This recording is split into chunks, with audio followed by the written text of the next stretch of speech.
The call came from Pearl Harbor while my family was screaming the lyrics to a Taylor Swift song. I didn't hear the call, my father did. The base said I'd been injured during training and taken to the hospital.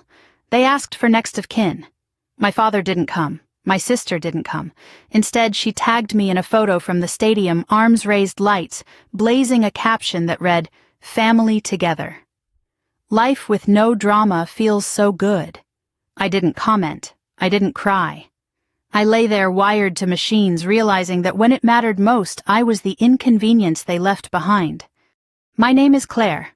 I'm a U.S. service member stationed in Hawaii, and until that night I believed something simple and stubborn: if I showed up for my family, they would show up for me. It's an idea you don't question when you grow up being the reliable one, the one who answers calls, the one who figures things out, the one who doesn't make a scene. The first thing I noticed when I woke was the sound. Not voices, machines. A steady beep, a low hiss, a rhythm that didn't belong to me. My mouth felt like cotton. My head throbbed with a dull, relentless pressure, as if someone had wrapped my skull in a tight band and kept pulling. I tried to move my right hand and felt a tug, a reminder that my body wasn't entirely mine at the moment. Tubes, wires, tape pulling at skin. A nurse noticed my eyes flutter and leaned into my field of vision. "Claire," she said gently, as if she were stepping into a room where someone was sleeping. "You're okay. You had an accident during training. You're safe." Safe. The word floated above me, weightless and unconvincing. She asked me to squeeze her fingers. I did. She smiled. "Your family's been notified." I waited for the rest of the sentence. "They're on their way. They're calling back. They'll be here soon." The nurse adjusted a monitor and moved on. There was no rest of the sentence. Hours or minutes, it's hard to say, passed in fragments. I drifted in and out, catching pieces of conversation like debris after a storm. Concussion, observation, lucky. Someone mentioned Pearl Harbor, and for a second I thought I was dreaming of home of the water, the way the light breaks across it in the late afternoon. Then the pain surged, and the dream dissolved. When I was lucid enough to ask for my phone, the nurse hesitated. Just for a few minutes, she said, like she was handing me something fragile. The screen lit up my face. Messages from my unit, missed calls from numbers I recognized, and then the tag notification. My sister's face filled the screen, bright and unbothered. Stadium lights turned the night into day. She had one arm around my father, the other raised high wrist, glittering with a bracelet I recognized, one I'd helped her pick out weeks earlier. My mother stood on the other side, smiling like nothing in the world had ever asked her to choose. The caption sat beneath the photo, cheerful and sharp all at once. "Family together." Life with no drama feels so good. I stared at it until the letters blurred. I didn't scroll. I didn't react. I locked the screen and set the phone face down as if it could bruise me if I looked again. There's a specific kind of silence that follows a realization like that. It's not loud. It doesn't announce itself. It settles in your chest and makes room. I didn't tell the nurse. I didn't ask if anyone had called back. I focused on breathing through the ache in my head, on counting the beeps, on not crying, because crying felt like it would split me open. I've trained myself to compartmentalize. You learn that early. You learn to put things in boxes and label them later. The problem is that sometimes later arrives when you're lying in a hospital bed and there's nowhere left to hide it. They kept me overnight. Then another night. Tests, checks, careful instructions delivered in calm voices. I was lucky, they said. The kind of lucky that doesn't feel like luck at all when your body is sore and your mind keeps replaying a caption you wish you could unsee. I told myself my family didn't know how bad it was. I told myself there were flights and schedules and confusion. I told myself anything that would keep the edges from cutting too deep. People don't choose concerts over their children, I thought. Not really. Not when they understand the stakes. On the third day, my strength began to return in small, uneven increments. I could sit up without the room spinning. I could eat half a bowl of soup. I could walk to the bathroom with help. I could check my phone again. That's when I saw the missed calls. 86 of them. They stacked up like evidence, each one time-stamped and insistent. My father's name appeared again and again, the way it does when someone has decided you are the solution to a problem. There was a single text beneath the calls, sent less than a minute after the last missed ring. "We need you, answer immediately." Not "how are you," not "are you okay," not "I'm sorry, just need, just now," just urgency without context. I felt something inside me go very still. For years I'd answered that tone. I'd dropped what I was doing, rearranged my life, smoothed things over. Being needed had been my role. It was how I stayed connected. It was how I proved my worth. If I was useful, I belonged. I turned the phone over in my hands and watched my reflection wobble in the dark screen. I looked thinner, paler, older than I remembered feeling. The machines hummed behind me, patient and indifferent. I thought about the call from the base, the one that had reached my father. I imagined the moment, him glancing at his phone, deciding it could wait. I imagined the lights dimming in the stadium, the roar of the crowd rising, the choice made without ceremony. I didn't feel angry, not yet. Anger requires energy. What I felt was clarity. There are moments in life when the story you've been telling yourself stops working, when the excuses collapse under their own weight, when you realize that the thing you've been protecting isn't actually fragile, it's just empty. My phone buzzed again in my hand. Another call, another vibration that said, "Come fix this." I took a breath. I told myself I wouldn't rush. I told myself I would think. But the truth is, habits are hard to break, especially when you're tired and hurt and wired to machines that remind you how quickly things can go wrong. Without overthinking it, I answered.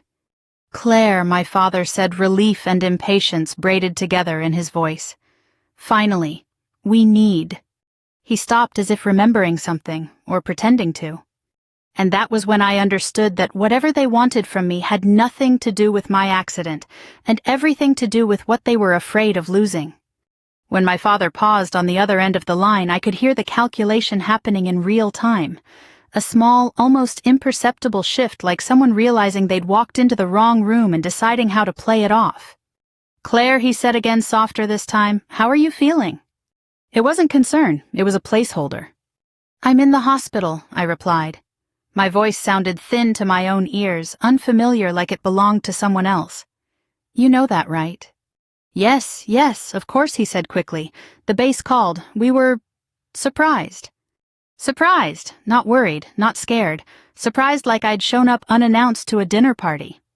There was noise in the background, traffic maybe, or the echo of a large indoor space.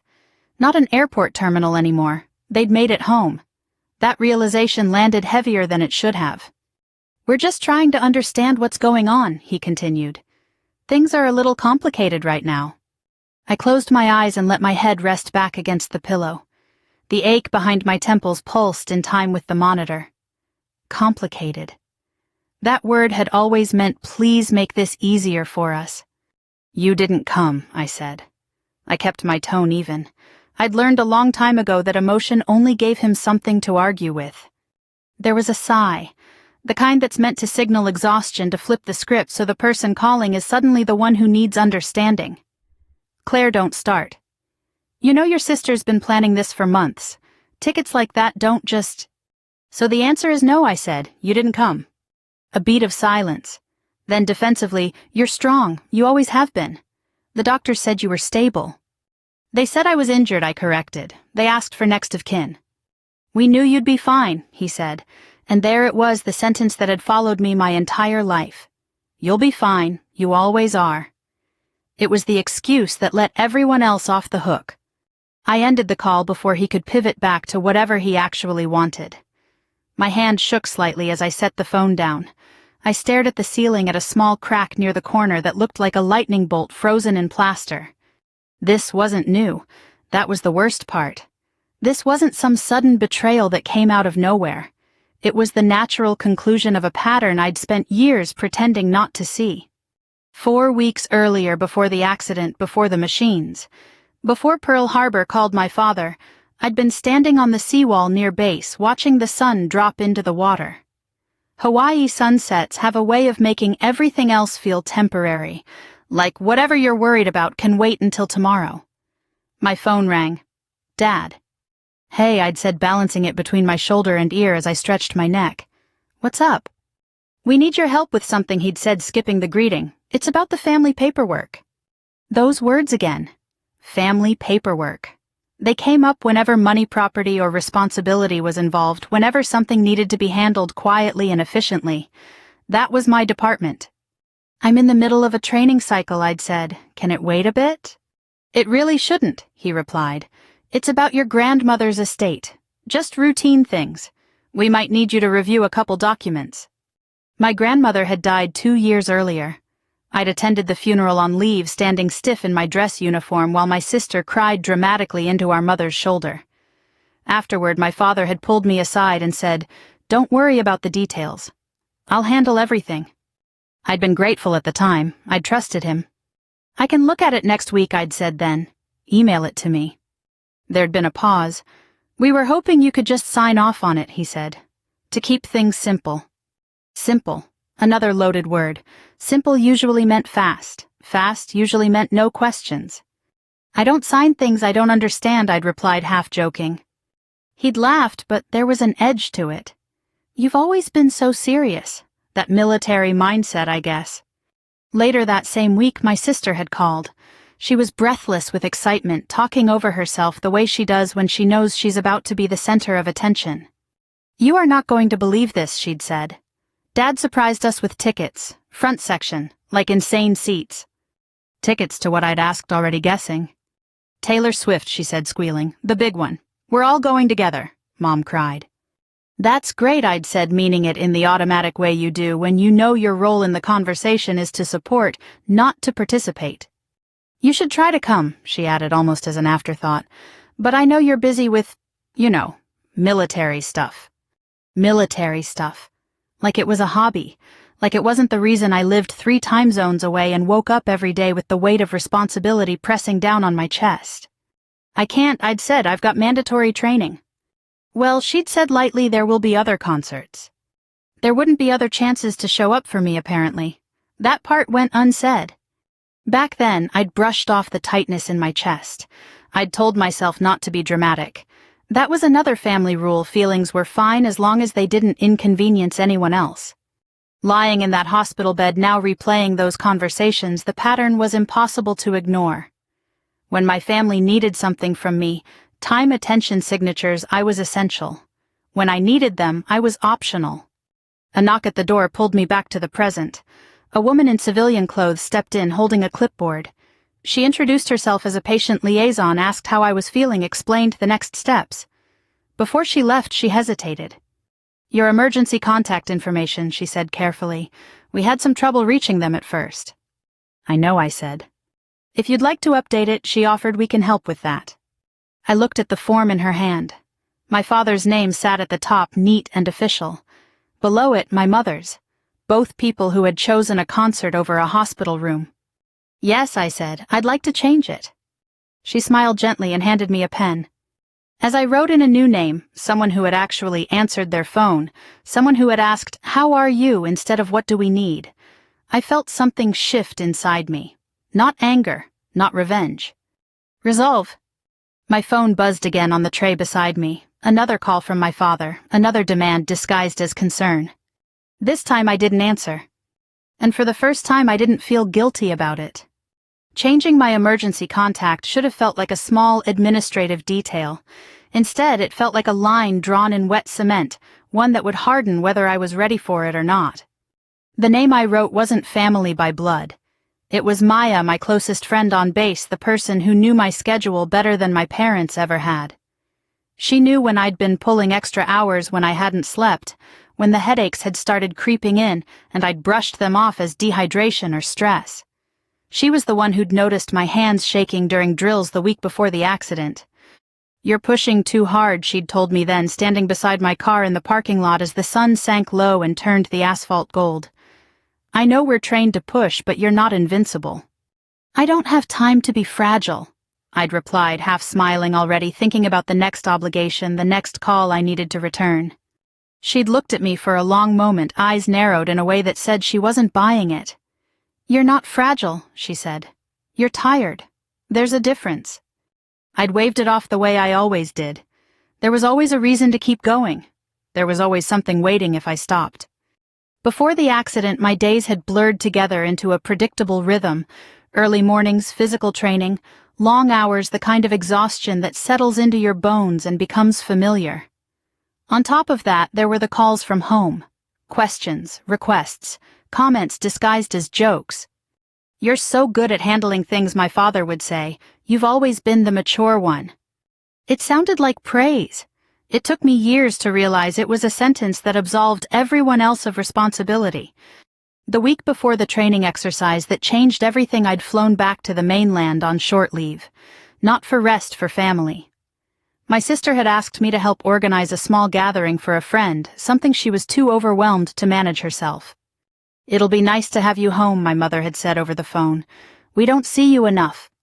When I arrived jet-lagged and running on caffeine, the house was already buzzing with plans that had nothing to do with me. Lists taped to the fridge, decorations half unpacked, my sister moving through the rooms like a director on opening night. "Claire, can you run to the store?" she'd asked without looking up. "We're out of napkins." "I just got here," I'd said, setting my bag down. And she'd replied, smiling sweetly, "You're the efficient one." That phrase again, efficient, useful, reliable. That night, after everyone else had gone to bed, I'd sat alone at the kitchen table scrolling through my training schedule on my phone, mentally preparing for the week ahead. My head had started to ache, a low-grade pain that pulsed behind my eyes. I'd pressed my fingers to my temples and waited for it to pass. "Don't tell me you're getting sick," my father had said when he came in for a glass of water. "You've got that big thing coming up, right?" "Training," I'd said. "Yeah." "Well, you'll be fine," he'd replied, already turning away. "You always are." The next morning I'd found him on the phone in the living room, voice lowered. "Yes, she's handling it," he'd said. "No, she doesn't need to know all the details yet." He'd noticed me, then stopped mid-sentence. "I'll call you back," he'd said into the phone too quickly. "What was that about?" I'd asked. "Just boring paperwork," he'd said, waving a hand. "Nothing you need to worry about." I should have pushed. I should have asked questions.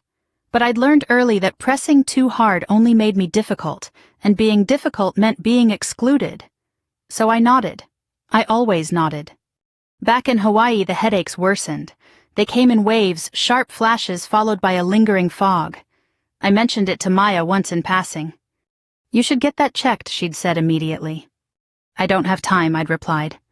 She'd frowned. "You make time for everyone else?" I'd laughed it off. Occupational hazard.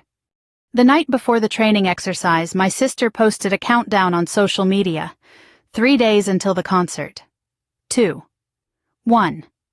Each post more excited than the last. My phone buzzed with notifications as friends tagged me in the comments. "Wish you were coming. Next time you're missing out." I stared at the screen, a strange tightness settling in my chest. Missing out. That was one way to put it. The morning of the exercise dawned clear and bright. The kind of day that makes everything feel possible. We ran through the plan-checked equipment, exchanged the usual half-jokes that mask nerves. I felt off, slower, heavier, but I told myself it was nothing. I'd pushed through worse. The accident itself was sudden and unglamorous. A misstep, a momentary loss of balance, a jolt that sent pain radiating through my body like electricity. I remember the sound of someone shouting my name, the sky spinning, then nothing. Now, lying in a hospital bed days later, those memories replayed with an eerie clarity.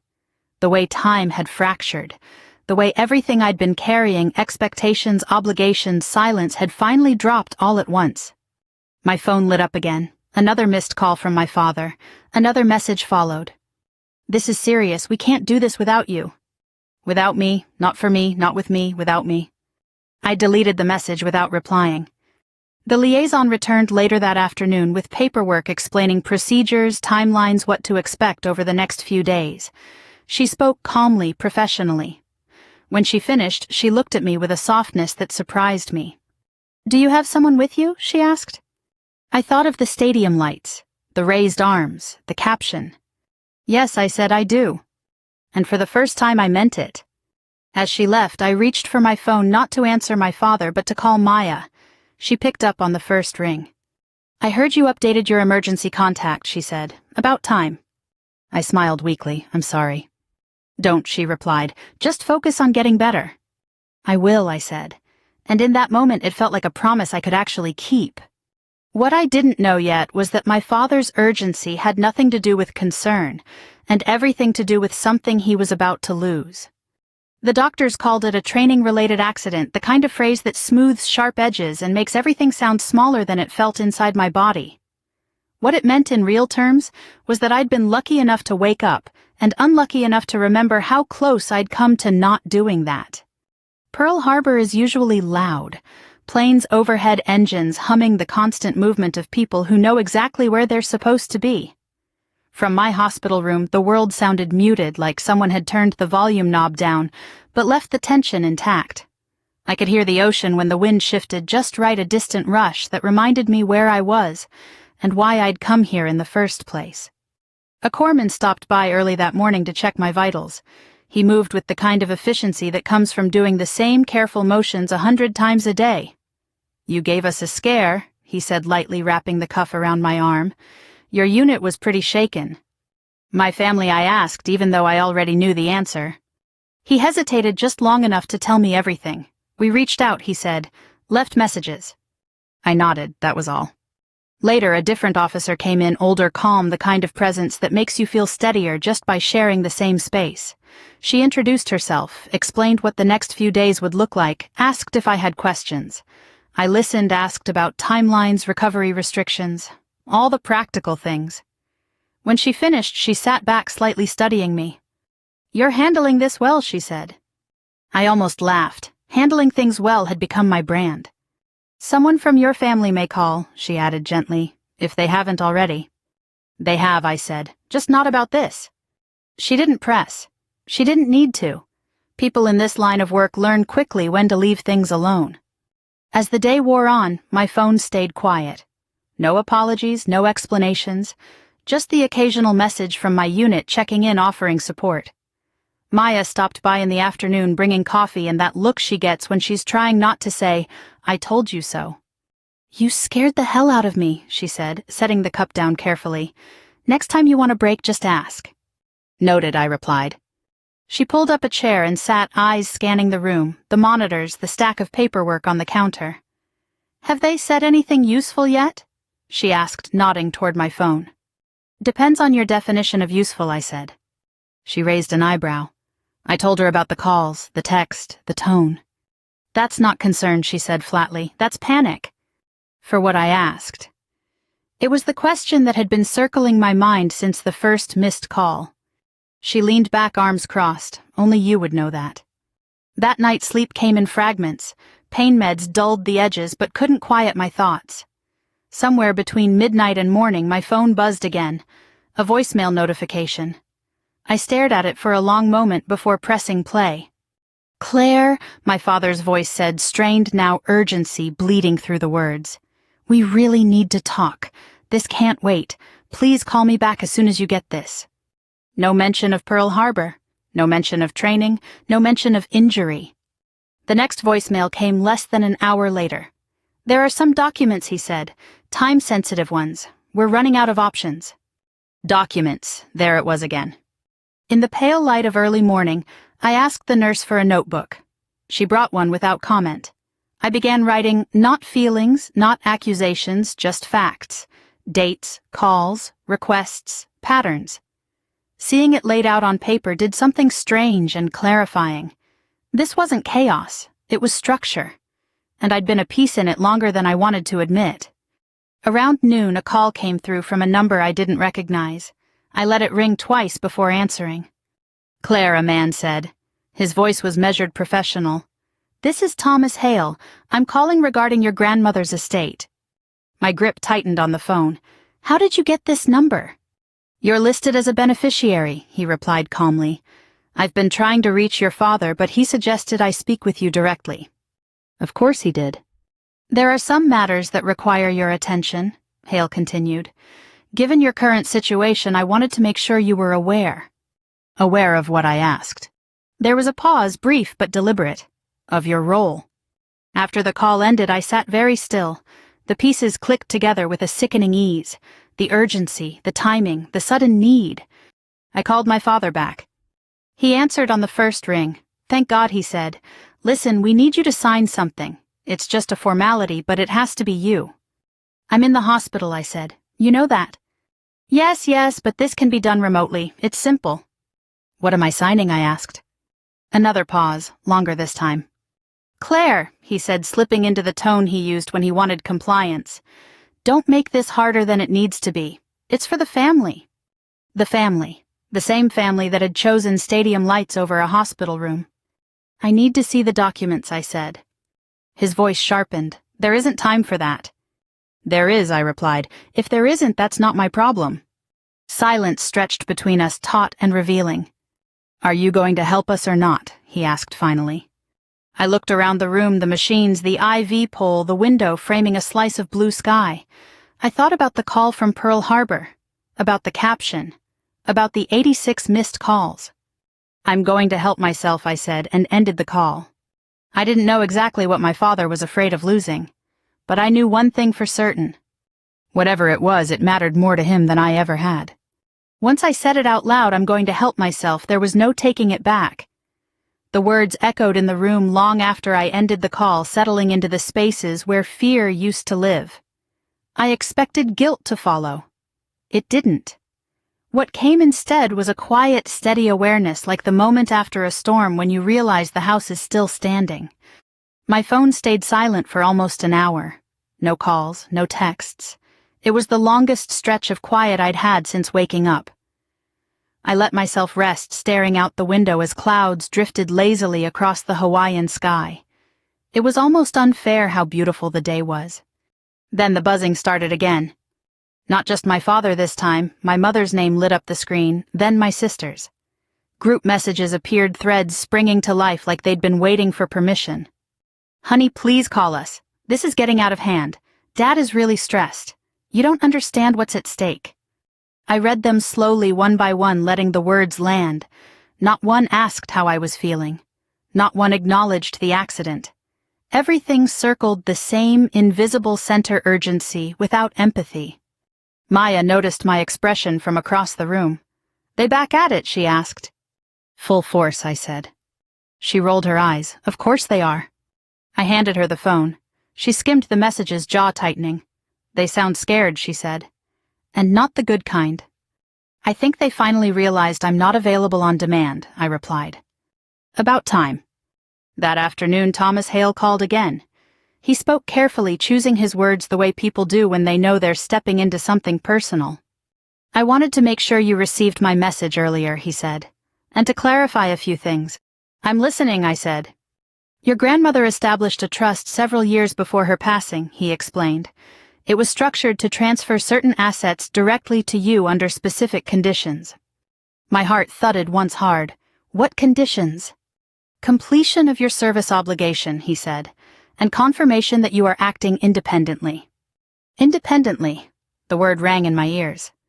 She was very clear, Hale continued. She wanted this to be yours, not managed by your parents, not shared unless you chose to share it.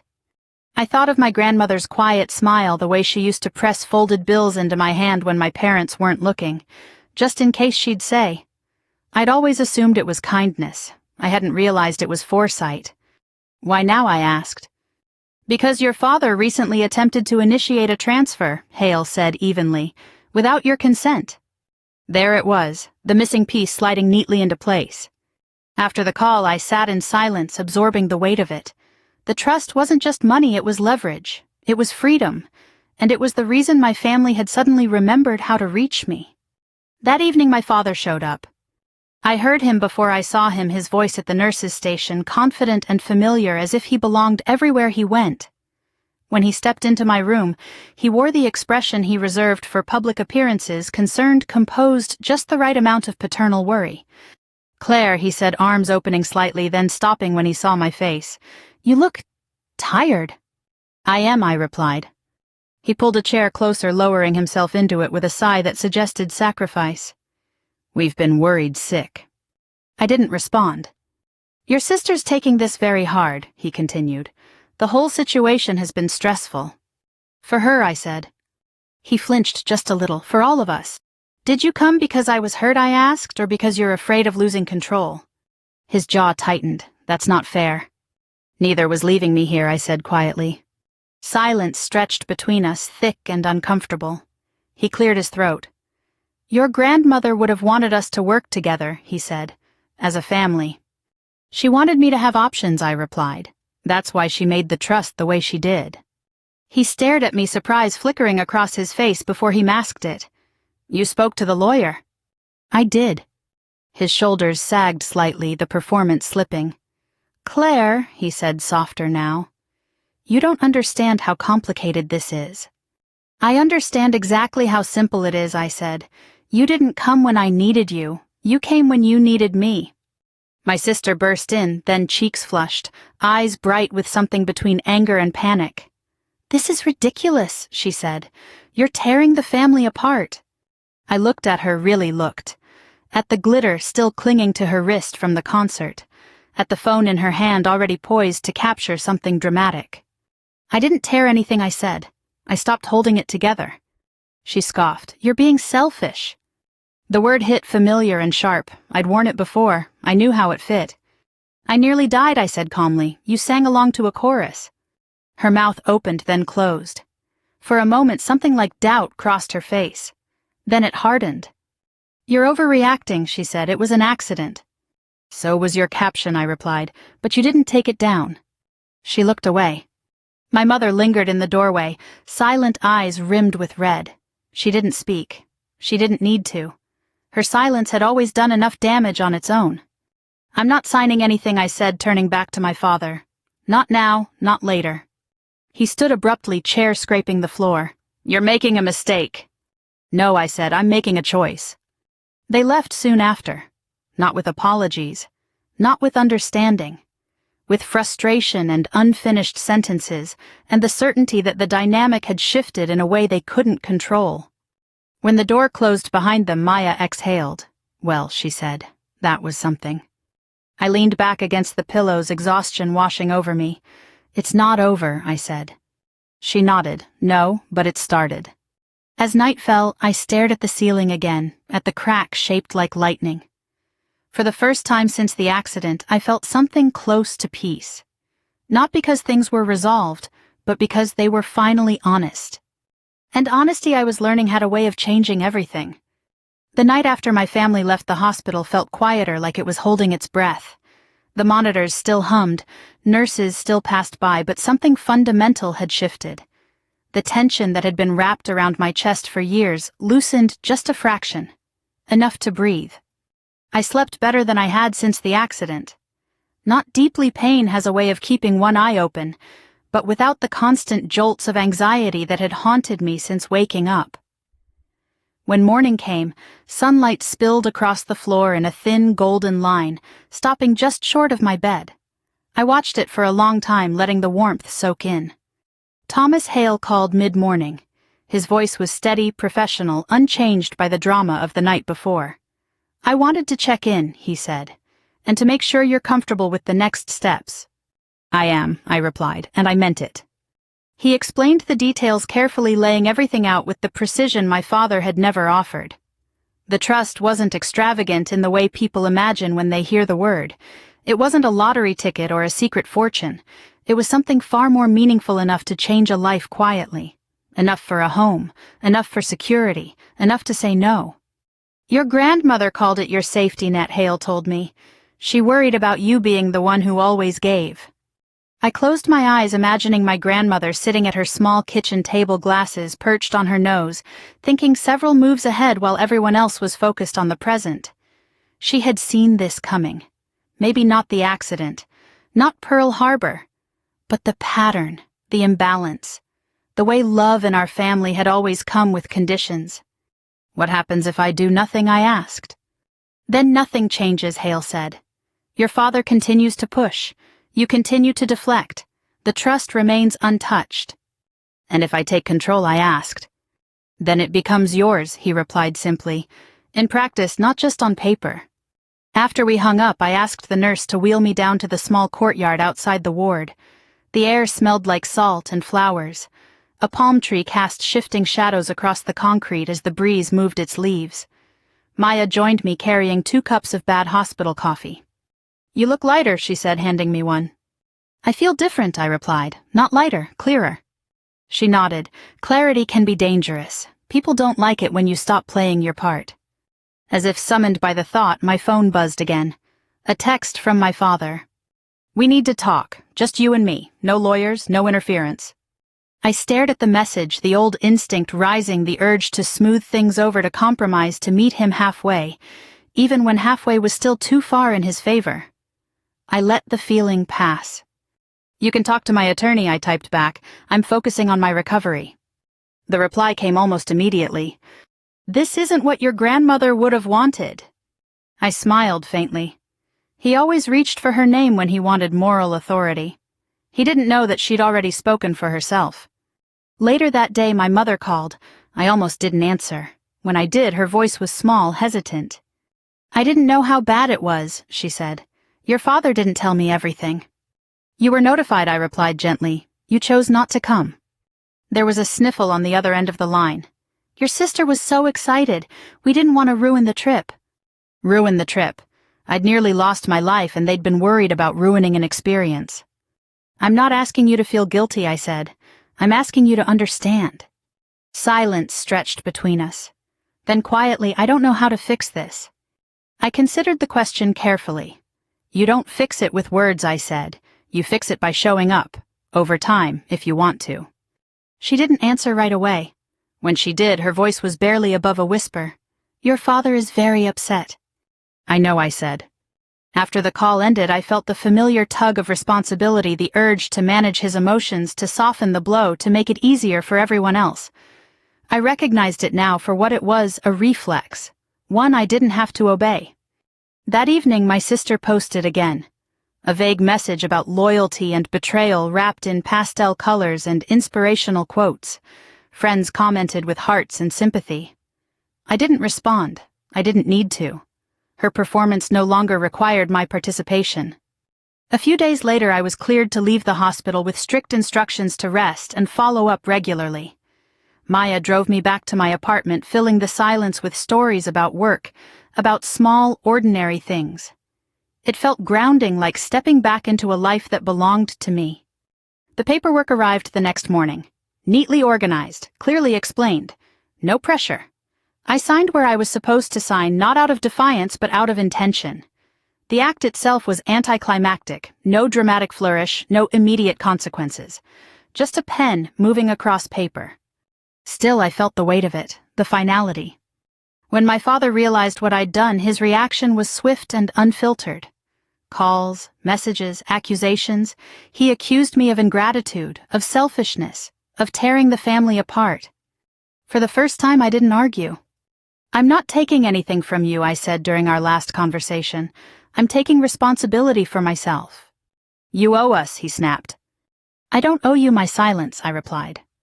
That was the last time we spoke that week. As days passed, the noise died down. My sister blocked me on social media. My mother sent short, careful texts. My father stopped calling altogether. The absence was startling and strangely peaceful. One afternoon, as I sat on my balcony watching the ocean stretch endlessly toward the horizon, Maya joined me with a grin. So she said, "What now?" I thought about it, about recovery, about the trust, about the future that suddenly felt open instead of predetermined. Now, I said slowly, I build a life where I don't have to beg to matter. She raised her coffee cup in a mock toast. I like that plan. As the sun dipped lower, casting everything in warm light, I realized something else too. The accident had taken a lot from me, strength, time, certainty, but it had given me something I hadn't known I was missing. The courage to choose myself. Recovery isn't a straight line. Anyone who's been through it knows that. Some days you wake up feeling steady, almost normal, and you think I'm past this. Other days the weight settles back in quiet but insistent, and you realize healing is as much emotional as it is physical. 3 weeks after I left the hospital, I returned to base for a limited duty check-in. Walking past the water again, this time upright, unaided, felt surreal. The same breeze, the same horizon, a different version of me moving through it. People stopped me in the hallway. "Glad you're back. You scared us. Take it slow." Simple sentences spoken without expectation. No one asked me to fix anything. No one needed me to perform gratitude or resilience. They were just there. That mattered more than I'd expected. My father didn't call during those weeks. Neither did my sister. My mother sent a card in the mail, no return address, no apology. Just a line written in careful cursive, "I hope you're resting. I love you." I held the card for a long time, unsure what to do with it. Love without action had been the currency of my childhood. I'd learned to accept it because I didn't think there was another option. Now I set the card on my desk and let it be what it was. Not nothing, not enough, just a beginning maybe, or not. One evening after physical therapy, I sat on my balcony watching the lights come on across the water. Maya joined me carrying takeout and that familiar look that meant she was about to ask something real. "Do you miss them?" she asked gently. I thought about it. About the idea of family I'd carried with me for so long. About the version of myself that had believed love could be earned through compliance and silence. "I miss who I thought they were," I said finally. "I don't miss who they actually chose to be." She nodded. That makes sense. A few days later, my father showed up unannounced. I was folding laundry when I heard the knock firm deliberate the way he always knocked when he wanted to remind people he was in charge. I stood there for a moment, hands stilling on the fabric, listening to my heartbeat. I didn't owe him anything. Not access, not explanations. Still, I opened the door. He looked older, smaller somehow. The confidence he usually wore like armor was cracked just enough to let something uncertain show through. He held a cardboard box in his hands. "I won't stay long," he said. I brought some things." Inside the box were photographs, old ones. Me at 6 missing 2 teeth and grinning like the world was a friendly place. My grandmother holding my hand. A stack of letters I'd sent from boot camp carefully kept. "I didn't know what to do with them," he said. "Your mother was cleaning. I thought you should have them." I didn't invite him in. We stood there, the space between us charged and fragile. "You didn't come when I was hurt," I said, not accusing, just stating a fact. That changed something. He swallowed. "I know." "Knowing isn't the same as fixing it," I said. "I'm trying," he replied quietly. I studied him, searching for the familiar pull to make things easier, to smooth the edges. It wasn't there. What I felt instead was measured compassion, real but bounded. "Trying means showing up when it's uncomfortable," I said. "Not when you're afraid of losing something." He nodded, eyes shining with unshed tears. "I understand." I believed he meant it. I just didn't know if it would last.